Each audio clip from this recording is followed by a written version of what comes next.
This is Harley Stanton. 2 months before, he was bedridden with crippling arthritis. Then he discovered Lexaderm, the wonder drug developed by pharmaceutical king John Cromwell. Miraculously, Harley Stanton was up and around in a matter of days. Then 1 week after playing with his grandchild, Harley Stanton was dead. Edith Newman grabbed at Lexaderm to put an end to the pain in her joints that kept her awake at night for months. And for her, it was a wonder drug. But 2 weeks after using Lexaderm, Edith Newman died. For some, this may be a miracle drug. But for Harley Stanton and Edith Newman and countless others, the cure was far worse than the original disease. Consumer advocates spoke with person after person who experienced radical side effects. Well, my skin was raw. It was just eaten away. 18% of those using this product experienced an immediate allergic reaction. One of the significant danger signs of this toxic reaction is a discoloration of the skin.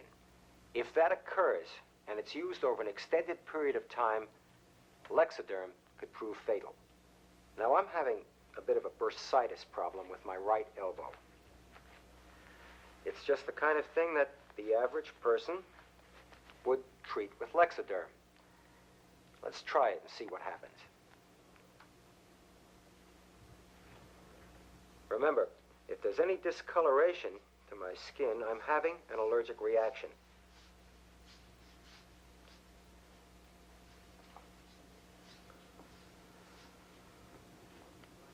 Well, there's a slight burning sensation, which seems to be alleviating some pain. Now there's beginning to itch. Very bad itch. It's very inflamed and extremely red in this area. I'm definitely having an allergic reaction. Will someone throw me a towel?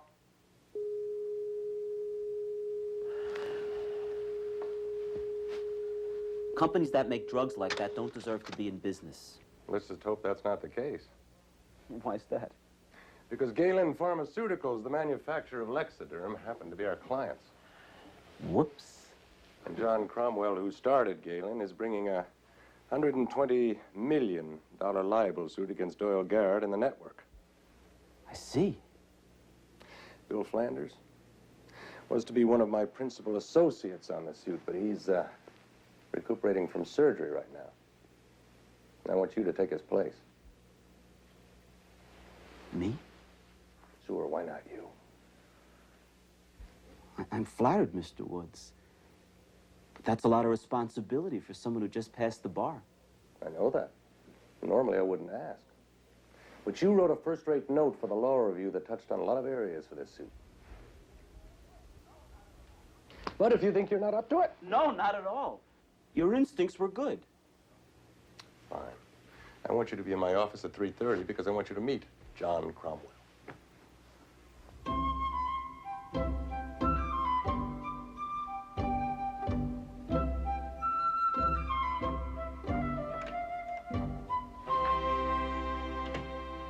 The unfairness of the story won't even be an issue, John. The jury could find that everything he said was dead wrong, and still we wouldn't win. Under the actual malice standards set up by the United States Supreme Court, we have to show that the documentary was false and telecast with knowing or reckless disregard for the truth. So where do we stand? It's hard to say. A lot will depend on Garrett's deposition. Come in! John, I want you to meet my associate, Gerald Golden. Pleased to meet you, Mr. Cromwell. You'll be assisting me for the rest of your case. Gerald's a brilliant legal writer, and right now probably knows more about libel law than I do. Did you get a chance to look over that file? Mr. Cromwell, if these figures are accurate, you and the company have a monster of a case. No? Which figures? These. That since the date that film aired, your sales have fallen 50%. You've had to close down 2 factories, lay off over 300 workers. In fact, if we can prove malice, we should amend the complaint and ask for $200 million. Calm yourself, young man. I'm not hard of hearing. Sorry, sir. Gerald, can you get the accountants to lay that out in easy-to-group figures? I've already done that, and I'm drawing up charts for the trial. Good. Do you have any thoughts, John? Not at the moment. I'm in your hands, Paul. And Gerald's too. Yes, I suppose so.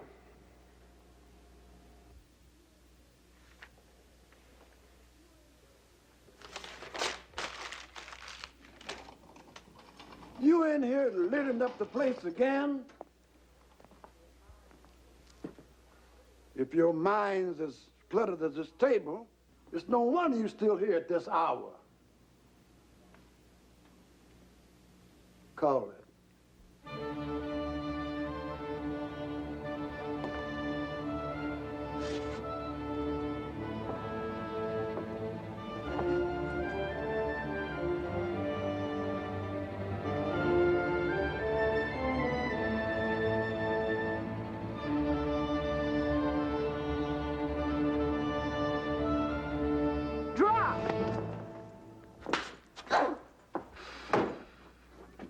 Fastest thing in the West. DeForest, you always win.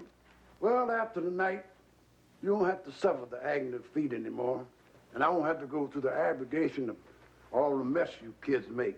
Cigarette butts on the floor, rotten apple core in the ashtray, gum under the tables. From now on, it's gonna be the soft life for me. On the golf course every day. Yes, ma'am.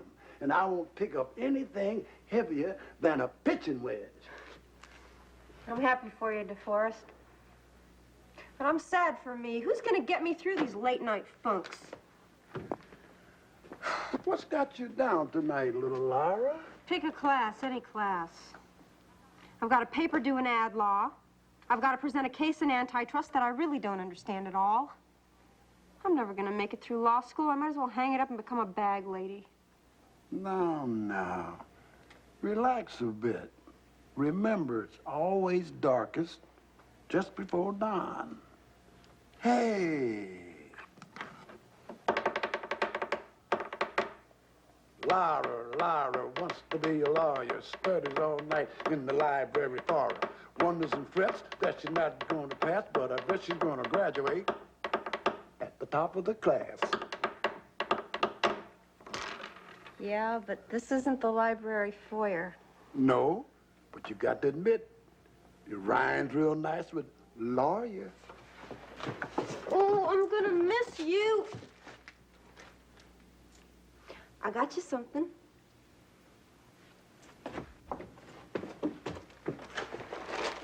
Oh, no. What could this be? It's for your retirement. Oh, this is real nice. Maybe you'll think about me a little bit when you're out on the links, huh? I think about you a lot after every shot. But I won't give one little tiny thought of this drafty, dirty, old building. No, sir. Retirement, here I come. 4!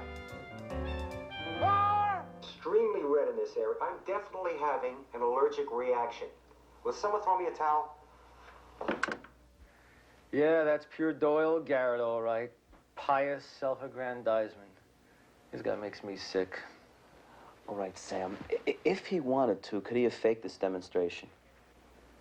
Sure. Makeup and editing. How with editing? Well, come here, take a look.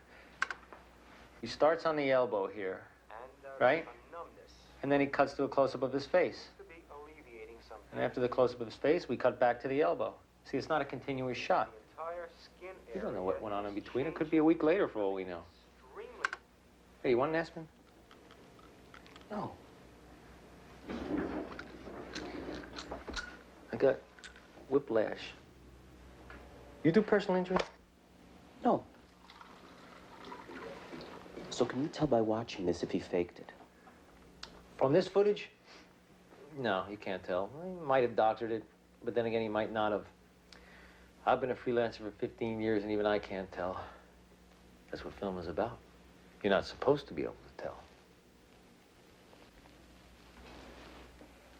Do you know any editors that worked on the show? No.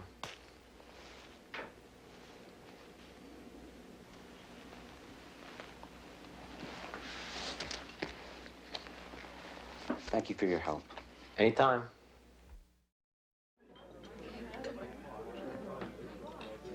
Sorry I'm late, Mr. Cromwell. I had trouble parking. Isn't Paul Woods with you?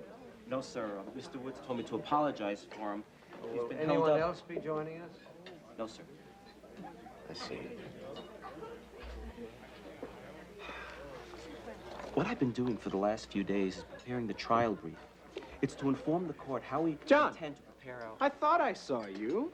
Charles, what an unexpected pleasure. Oh, I hope I'm not interrupting. No, not at all. Well, I haven't seen you since the Christmas party at St. Andrews. How's Ellen? Oh, splendid. And Anne? Couldn't be better. Fact is, she mentioned the two of you just a few days ago. She's sponsoring the Beaux-Arts dinner next month, and she wanted to make sure that you'd both be coming. Well, we'll certainly be there if we're back from Aspen. Fine. I'll make sure Ann puts you at our table. Oh, we'll look forward to that. Take care. Give my best to your father. Oh, that I will. Go on. Let's begin with the defamation issue. Well, that's very well done, Mr. Goldberg. Golden, sir. Oh, Golden. You people do make good lawyers.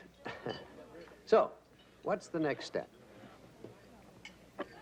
Garrett's final day of deposition. Mr. Woods and I are trying to work out a time with Garrett's attorney. I'll take that.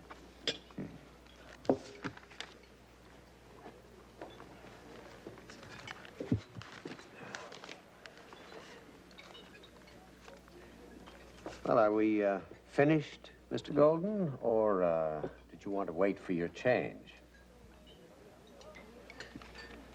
No, we're finished. Good, good. Thank you, sir. Things are moving along well. Garrett's attorney has agreed to a deposition date for the final day. Gerald gets his first crack at him. Why not you? Because I deposed him on other issues. Gerald's handling it now. You want your milk? Please. I spoke with Garrett's attorney this morning. They want to talk settlement. What kind of... Cindy, Mr. Cromwell's ready for his milk. What kind of settlement? They worried about adverse publicity and trial costs. They don't want to go to trial. You know how that works. The shysters get caught up in making a deal and the client gets screwed. John will take it to trial if that's the way you feel.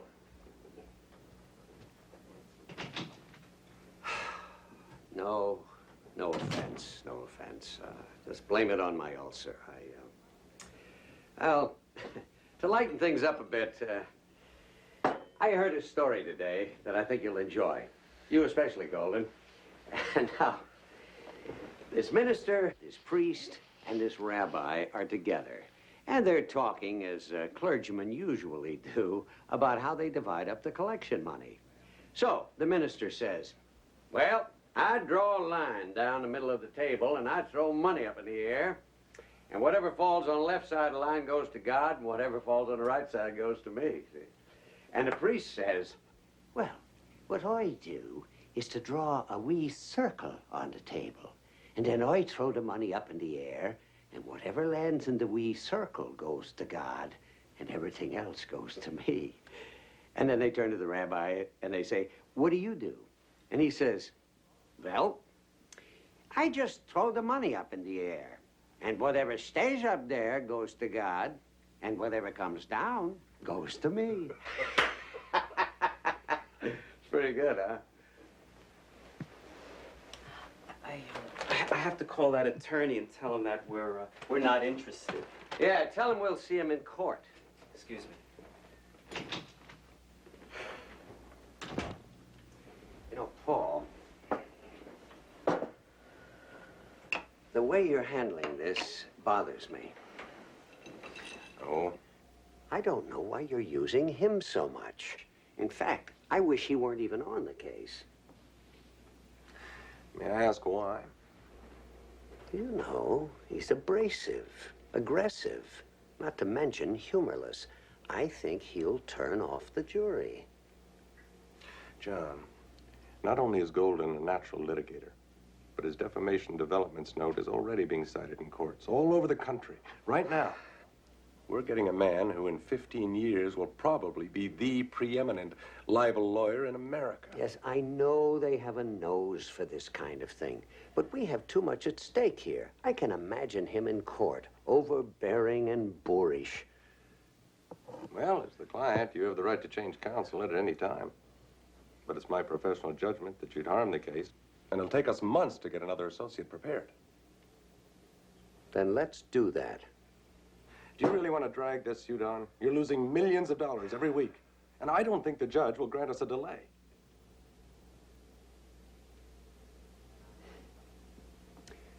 Then I'm stuck with Mr. Motormouth. I'd hardly characterize it as being stuck.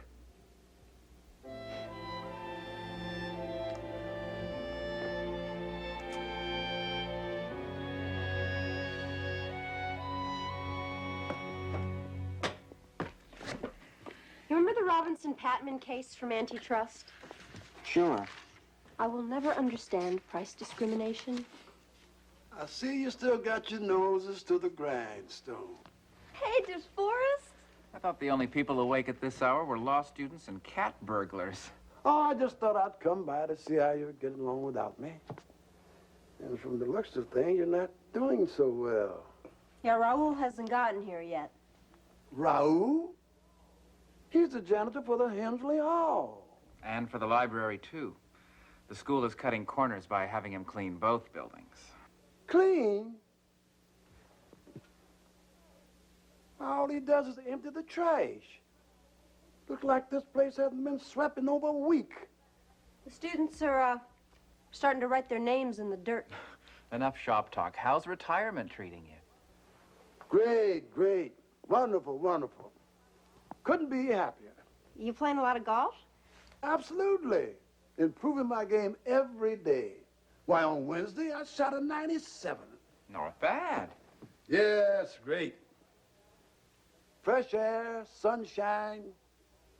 All these years of sleeping through the day. Now I can watch a ball game when I want. Even see the news. Go to bed at a decent hour. No more breaking my back picking up after other people. Yes, sir, this is the life. Well, children, I got to go get some sleep because tomorrow I'm working on my putting game. Take care of yourself, DeForest.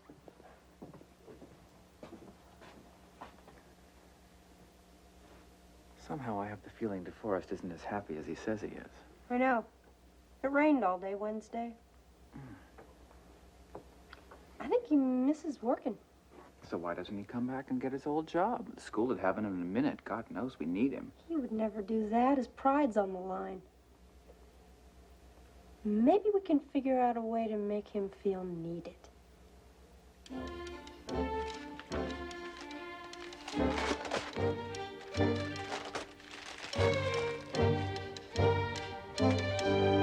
Now, what was so important that you wanted to talk to me about? I tracked down the doctors for the two people who died. It turns out that the man died of a heart attack and the woman suffered from cancer. Both doctors were firm that the Lexaderm had nothing to do with their deaths. That's good. That's damn good. They'll testify to that? Yes. So we can argue to the jury that Garrett was on a vendetta, that he went after you, that he lied. He knew he lied and he didn't care. That's fine. Just don't come on so strong, all right? I'm not sure what you mean, sir. You come on like that, you're going to turn off the jury.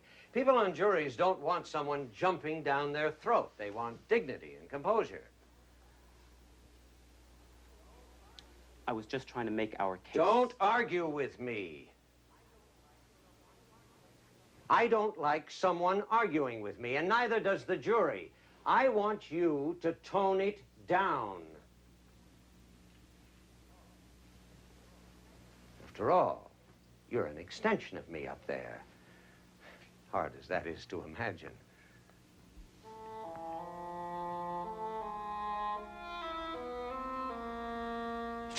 We are resuming with day 5 of testimony of Doyle Garrett. Mr. Garrett, Could you tell me what led you to make this particular segment on Lexaderm? Well, I had read the accounts of the deaths of Edith Newman, Harley Stanton, and some of the others, and felt it to be one of the saddest and most heinous stories I'd ever encountered. After interviewing their friends and relatives, I decided the drug these people imagined had cured them had actually killed them. And I felt the public had a right to be apprised of the danger. And how did you proceed from that moment on? I wrote a 30-page treatment detailing the events leading up to the tragedies and how I decided to, or intended to, indicate what the threats were associated with the use of Lexaderm. And See, you... I didn't want any network executives trampling on the project once I began my expose. Yes. What did you do with the treatment after that? Well, in 24 hours, basically, I had full network approval. As a matter of fact, it was the most enthusiastic reception I'd had since I began my show. And where did you go from there? I'm sorry. My tape's jammed. I'll need a minute to fix it. Are you all right? You seem a bit sluggish. I'm fine. Yes, but this is cross-examination. It's not direct. You're treating him like you're a witness. I'll get to him. I'm just a little off the mark, that's all. Well, probe the man and stop letting him control the testimony. Ready, counselor?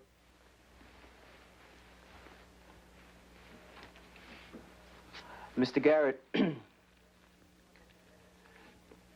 you were telling us the next step you took after receiving a network approval. Please go on. Well, once I realized I had the approval of the network brass, it was basically a downhill sleigh ride. I wrote the script, obtained the clearances we needed, hired a crew, and less than 2 weeks, we were out in the field shooting. Is that unusually fast? No. Tell me something. When you did the demonstration with the salve, did you know you would have a skin reaction like that? No. Well, how could you be so sure it would work out that way before the cameras? You call it instinct, a hunch. The only thing I know is it paid off. Didn't you think of trying it out first, in case you had an extreme reaction? Why? Harley Stanton didn't. Edith Newman sure didn't.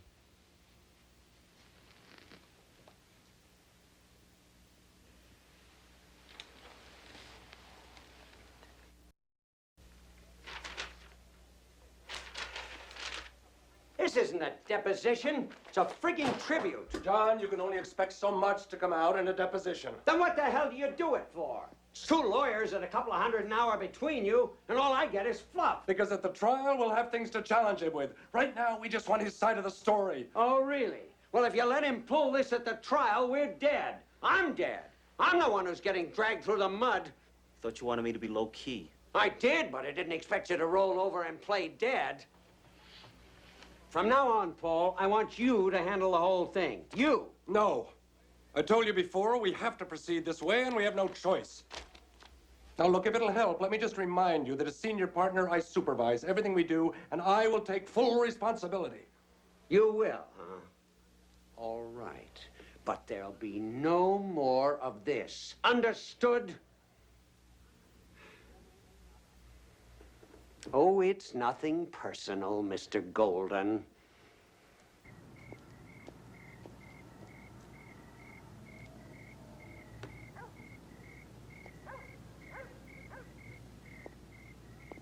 Mr. Sims, is it not? Professor Kingsfield, are you all right? Isn't this a lovely night? Yes, I'm all right. I thought you'd opted to take your retirement pension, no? I did. It seems like a rather unusual place in which to enjoy your retirement. I thought you'd have wanted a change of scenery. Well, to be truthful with you, Professor, after so many years of rising with the moon and retiring with the dawn, I can't get used to sleeping at night. Now, this watch here might say it's time for Betty by, but this one says it's the middle of the day. I should be up and around. I just haven't been able to figure out how to reset the timing mechanism yet. Seems as long as I'm up, my feet just naturally take me back to this place. I can see where a lifetime's habit would be hard to break. Are you a golfer? No, I'm afraid I lack the temperament required to chase a little ball over acres of what should be animal pasture. Me, I love it. Going after birdies and eagles, whatever's in season. You certainly look the part, Mr. Sims. Yeah, one of my little lawyerettes gave me this. You ever thought about retiring, Professor? Oh, the thought does cross my mind on an average of once a semester, late at night, when I'm sitting there bleary-eyed with correcting exam papers. This place sure wouldn't be the same without you, though. Seems to me that the same thing applies to you, Mr. Sims. Well, I've got to go now. It's been nice to see you. Take care of yourself. You can count on that, because my day in the sun has just begun.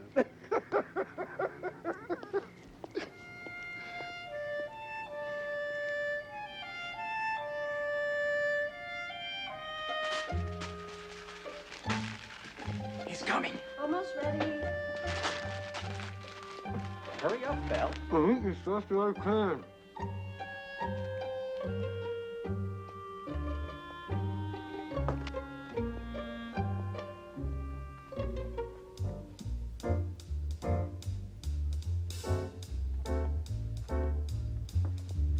And how are my fledgling legal eagles tonight? Oh, hi, DeForest. Hello there. What in the world happened to the place? Nothing unusual. It's a mess. I guess it is a little untidy. Raoul does his best, but frankly, it's too much work for just one man. That's so much doesn't even make it in here. Yeah, but you can't be studying in the library like this. It's a pigsty. Well, we've just had to get used to it. The place just isn't the same without you, DeForest. Is that a fact? Yeah, it sure is too bad the school had to lose you, man. I'm not lost. They know where to find me. Does that mean you'd consider coming back to work? No. I've done my time with the daily grind. I want to relax and enjoy my golden years. Come on, DeForest, you're in the prime of your life. Retirement's for old people. No, they can get a young man to do as well as I could. DeForest, it's not just the work, it's you. Nobody else around here makes me laugh. They all make me cry. You're a tradition around this place. The school does need you. To hell with the school. I need you. Well, I might consider. Great, Zeiss. About time you got back.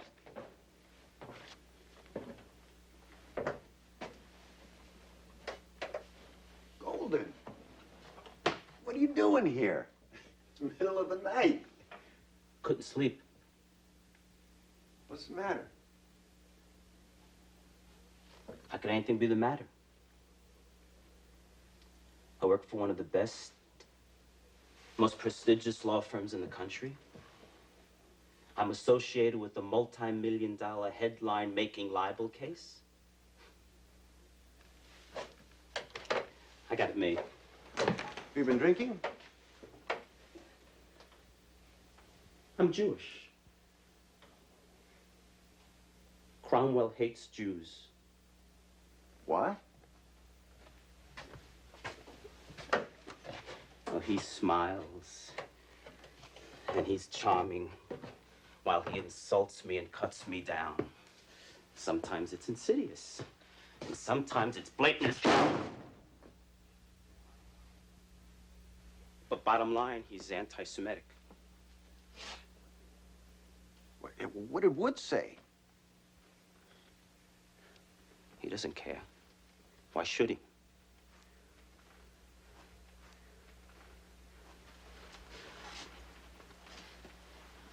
I'm not religious, Hart.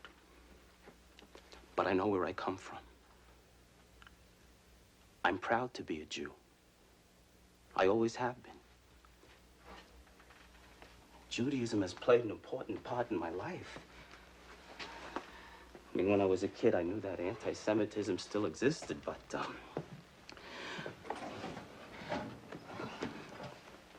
it never happened to me. And now I feel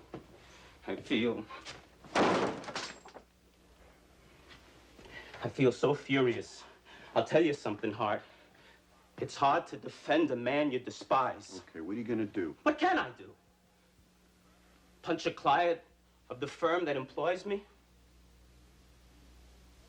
I feel so damn powerless. Use it. Golden, use it. I mean it. You gotta make it work for you. Cromwell's a fool. Hey, you don't have to like him to represent him. Sam, I gotta talk to you. You gotta help me. If you don't, I'm a tahrik. I'm at a dead end. The only way I could win this case is to prove that Garrett faked the whole thing. Is there any way I can do that besides using the outtakes? I don't know how.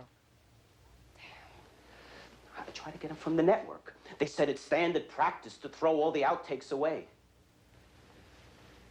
Most of the time. So there are exceptions. Hey, come on, Sam, what's going on?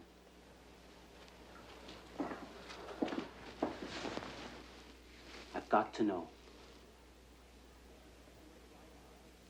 Damn, there's too much riding on this. I can put you on the stand if I have to. Hey, listen, buddy, let me tell you something. A lot of people could lose their jobs. Hey, listen, buddy, over 300 people have already lost their jobs because of this liar. I don't care about 300 people. I only care about one. Who's that, Sam, you? No, not me. Mary, this is Gerald Golden. I really appreciate you coming over like this. Sam was only trying to protect me.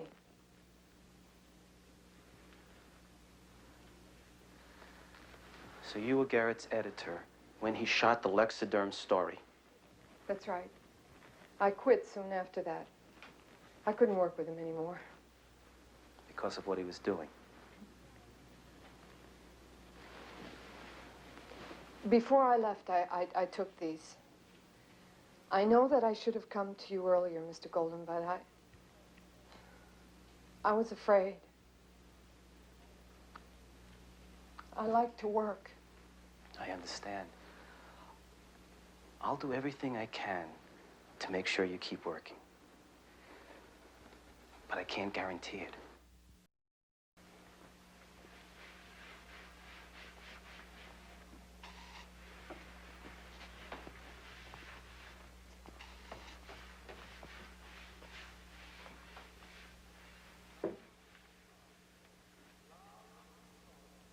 Laura the lawyer, studying in the foyer.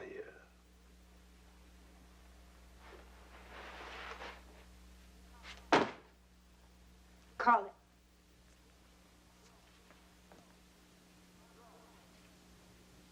Draw. Oh! You're still the best! Look at this place. Books out of order, dirty ashtrays, gum still stuck under the table.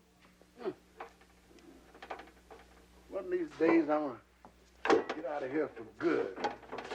I don't do nothing but just play golf.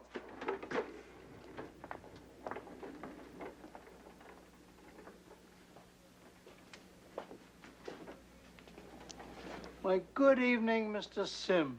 Good evening, Professor Kingsfield. It's good to see you back. Well, I saw that the place was just going to ruin without me, so I figured I had no choice. Besides, I don't think I'm cut out for the life of leisure. The truth is, very often the anticipation of an event is more enjoyable than the event itself.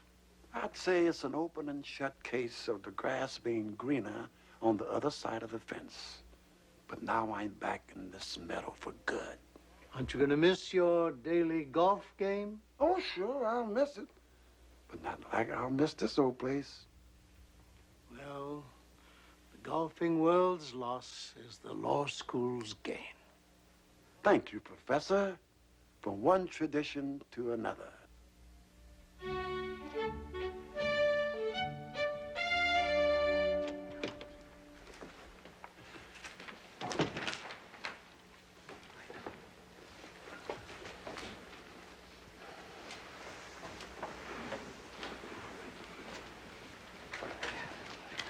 Thank you, Doctor. Your Honor, we call the defendant Doyle Garrett as for cross-examination.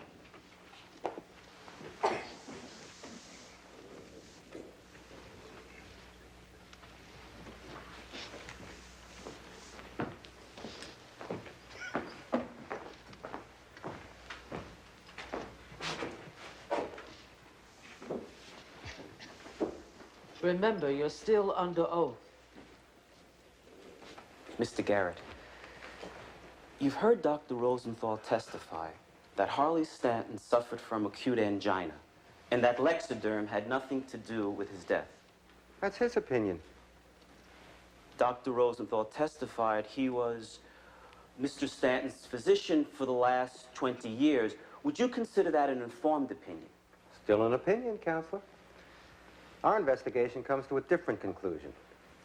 So even though these doctors have 40 years of medical experience between them, and you never even took college biology... Objection, Your Honor. Counsel is mocking the witness.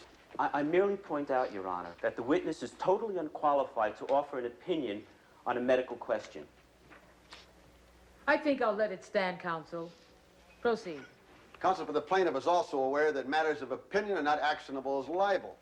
This whole line of questioning is objection. At some point, Your Honor, when an opinion is presented as fact, the statements are libelous. Objection overruled. Proceed.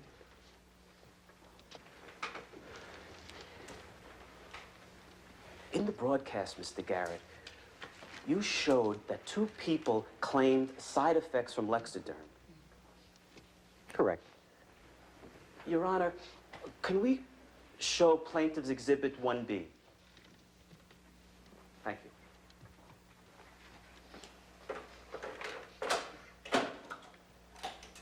Thank you, Roberta.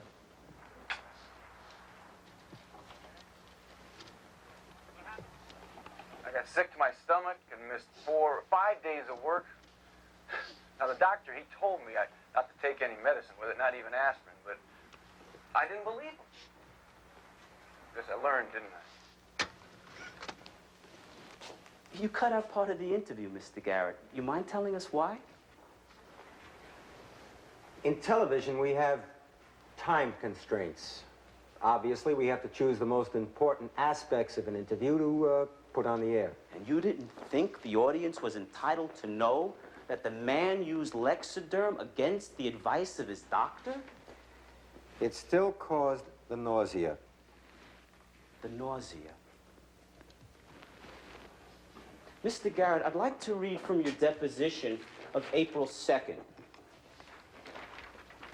Counsel, when you did the demonstration with the salve, did you know you would have a reaction like that?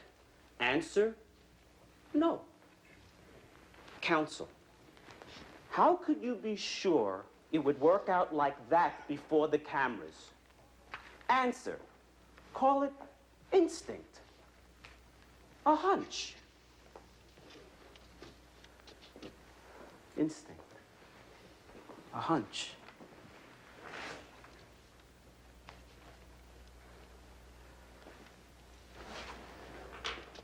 You still maintain that your reaction before the cameras was instinct, a hunch? I certainly do. Your Honor, could we show the tape, please, Exhibit 1A? As was testified earlier, this is the unedited footage that was shot that day. Roberta?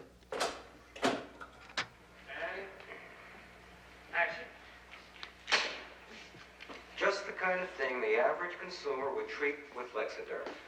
Let's try it, find out.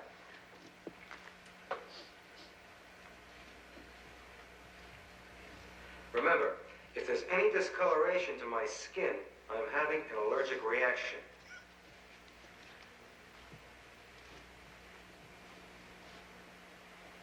I can't, this is, cut it, all right? Cut, is there makeup? Makeup, please? And action. Lexaderm, take 2. Just the kind of thing the average consumer would treat with Lexaderm. Okay, let's try it. Remember, any discoloration to my skin means I'm having an allergic reaction.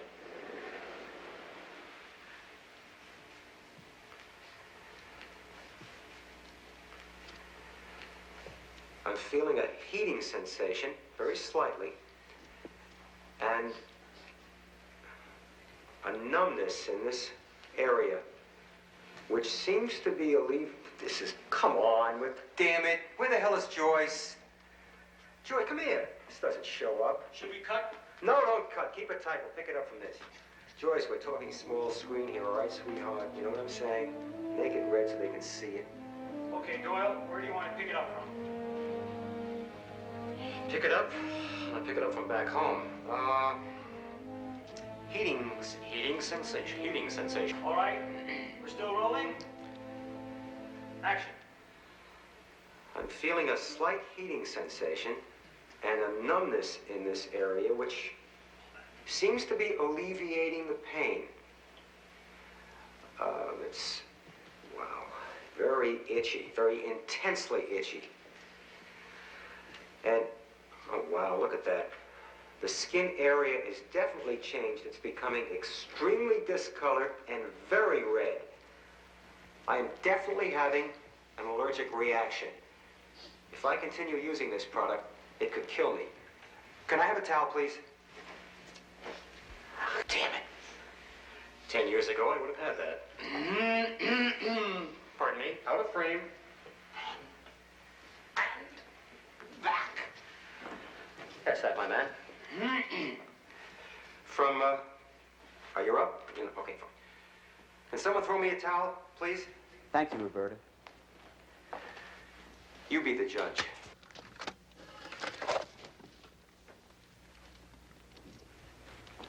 We have no further questions, Your Honor. We're talking about a man whose measure of success is not the truth of a story or the insight, but the number of people who watch it. For him, big targets make for big ratings, and the consequences be damned. Doyle Garrett took on the manufacture of a drug that helped people, that ended the misery for thousands and thousands, that doctors across the country swear by, that is scientifically proven, and he smeared it. He scared people away. He made them afraid to go near it. And for what? His precious ratings. News organizations are in an incredibly powerful and important position in this country, and they should be. That's why we have a First Amendment, to make sure our information isn't manufactured for political purposes. But if it's manufactured for commercial purposes, what's the difference? There's a responsibility that goes with the First Amendment as well as freedom. Mr. Garrett abused that.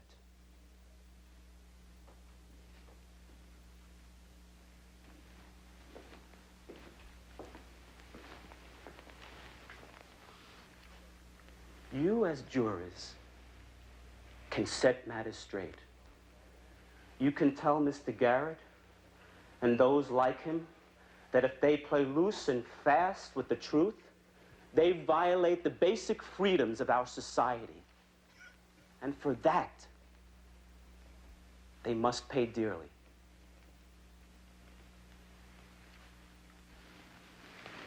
Thank you, Your Honor.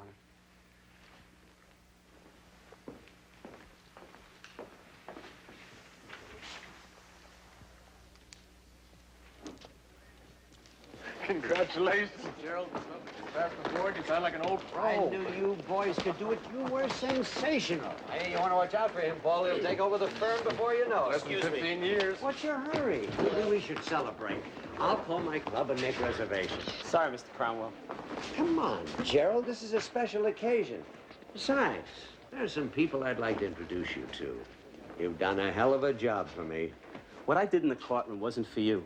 It was for me and the firm that I work for. Frankly, I have no desire to spend any more time with you than I have already. What's the matter? I like you, Gerald. I mean, you're all right. Don't give me that, Cromwell. I'm no fool. I know. I know.